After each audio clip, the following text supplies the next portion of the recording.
نواب اکبر بگٹی، جن کا نام سنتے ہی دلیری اور زبردست شخصیت کی تصویر آنکھوں کے سامنے آ جاتی ہے۔ بلوچستان کی آزادی کی تحریک لڑنے والا یہ بلوچ لیڈر بگٹی خاندان کی شان ہوا کرتا تھا۔ اپنے نام، کام اور پہچان کی بنا پر پوری دنیا میں نام کمانے والا یہ بلوچ لیڈر بلوچوں کی آزادی کے لیے تن من دھن کی قربانی دینے کو تیار رہتا تھا۔ اکبر بگٹی نہ صرف کوئی بلوچ ہیرو تھا بلکہ پوری پاکستانی قوم کا ایک پسندیدہ سیاستدان بھی تھا، جس نے اپنا نام پورے پاکستان کے ہر شخص کے دل میں گر کر رکھا تھا۔ مگر ان کے ٹیلنٹ اور پہچان کی قدر نہ کرتے ہوئے انہیں کچھ الزامات کی بنا پر موت کے گھاٹ اتار دیا گیا۔ ناظرین، نواب اکبر بگٹی بیک وقت دو متضاد شخصیت کے مالک تھے۔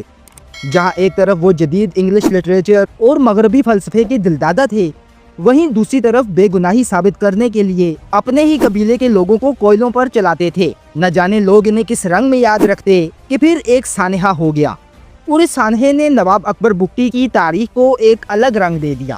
نواب اکبر بگٹی کے حکومت سے کیا مطالبات تھے؟ جب پرویز مشرف نے فوجی کارروائی کا آغاز کیا تو بلوچستان میں کیا اقدامات کیے گئے، اور یہ کشیدگی وفاق اور صوبے کے تعلقات اور بلوچستان کی سیاست پر کس طرح اثر انداز ہوئی، جانتے ہیں آج کی ویڈیو میں۔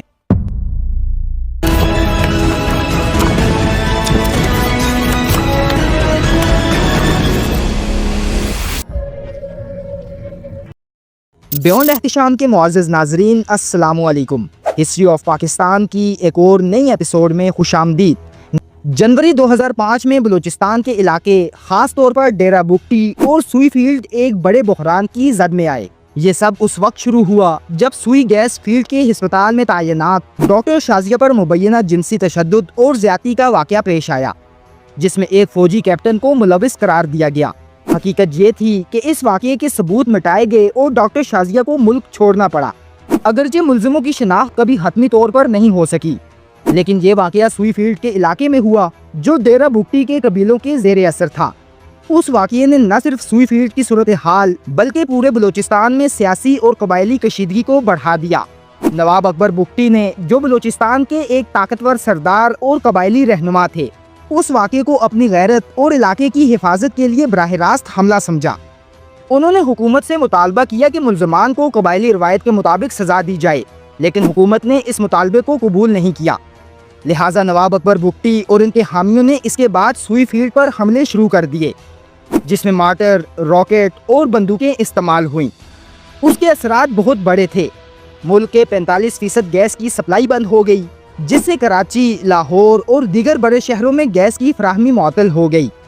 حکومت نے صورتحال کو کنٹرول کرنے کی کوشش کی اور بگٹی سے مذاکرات کی کوششیں کی، لیکن نواب اکبر بگٹی نے کسی بھی بات چیت سے انکار کر دیا جب تک ملزمان کے خلاف کوئی کارروائی نہ کی گئی۔ صدر جنرل پرویز مشرف نے فوجی ایکشن کا آغاز کیا۔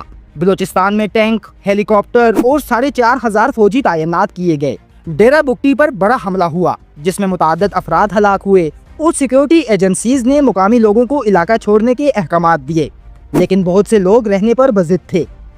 ناظرین، یہاں یہ بھی یاد رکھنا ضروری ہے کہ نواب اکبر بگٹی کے تمام قبیلے ان کے ساتھ نہیں تھے۔ کلپر اور مسوری بگٹی قبائل ان کے مخالف تھے اور ان کے درمیان پرانی دشمنیاں موجود تھیں۔ کئی لوگ جو مخالف قبیلوں سے تعلق رکھتے تھے بلوچستان کے دوسرے علاقوں یا سندھ و پنجاب منتقل ہو گئے۔ اسی دوران کچھ سیاسی رہنما جو جنرل پرویز مشرف کے حلیف بھی تھے، مذاکرات کے ذریعے معاملہ حل کرنے کی کوشش کر رہے تھے۔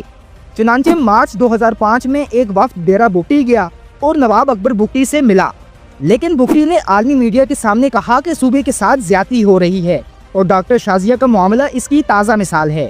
یہ صورتحال بلوچستان میں وفاق اور صوبے کے تعلقات کو شدید کشیدگی کی طرف لے گئی، اور اس کشیدگی نے اگلے کئی سالوں کے لیے بلوچستان کی سیاست اور امن و امان پر اثر ڈالا۔ ناظرین، دسمبر 2005 میں پاکستان کے سابق صدر جنرل پرویز مشرف کی طرف سے ایک اعلان کیا گیا، جس میں انہوں نے واضح طور پر کہا کہ بلوچستان کی موجودہ ہنگامی صورتحال کے پیچھے 2 سے 4 قبائلی سرداروں کا ہاتھ ہے، جن سے پچھلی حکومتیں مختلف قسم کے معاہدے کر کے وقت گزارتی آئی ہیں، مگر میں ان سے لڑوں گا۔ یہ اعلان سنتے ہی سیکیورٹی فورسز نے ڈیرہ بگٹی میں نواب اکبر بگٹی کو پکڑنے کی کئی کوششیں کی، مگر نواب اکبر بگٹی کے ساتھ عوام کا بے لوث پیار ہمیشہ انہیں پناہ گاہ فراہم کرتا رہا، جس کے بعد کچھ بلوچ لیڈروں نے پارلیمانی کمیٹی کی تشکیل کے لیے حکومت سے بات چیت کا سلسلہ شروع کر دیا۔